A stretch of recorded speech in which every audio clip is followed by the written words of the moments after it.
আসসালামু আলাইকুম, সবাই কেমন আছেন?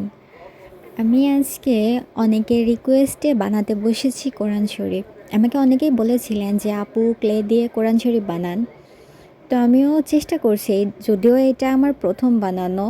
তো আমি কিছুটা এখানে সাদা ক্লে নিয়েছি, সাদা ক্লে নিয়ে চারকোনা করে কেটে তারপর পৃষ্ঠার যে খাস কাটাগুলো সাইড থেকে বোঝা যায় সেভাবে আমি দাগ কেটে নিয়েছি। এবার একটা রেহেল বানাচ্ছি। রেহেলের দুই সাইডে 3 কোনা করে কেটে নিয়ে মাঝে কেটে নিয়েছি। কেটে না নিলেও হবে, তবে কেটে নিলে শেপটা সুন্দর হয়।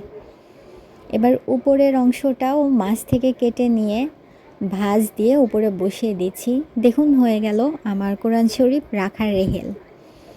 তো আমি এখন কোরআন শরীফের ওপরের পৃষ্ঠা যেমন ডিজাইন করা থাকে ওভাবে একটু এঁকে নিচ্ছি। যদিও ছোট ছোট জিনিস আঁকতে বা কাজ করতে একটু কষ্ট হয়, তবে আমার এই কাজ করতে অনেক ভালোই লাগছিল।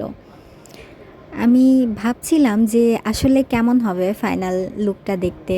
আলহামদুলিল্লাহ অনেক বেশি সুন্দর লাগছিল। আর ছোট ছোট জিনিসগুলা কাজ করতে অনেক বেশি ভালো লাগে। তো আমি এভাবে ওপরের অংশে আল্লাহ লিখে নিয়েছি। ছোট করে লিখতে চেয়েছিলাম, ছোটই হয়েছে, বাট যাই হোক যেমন হয়েছে মাশাল্লাহ।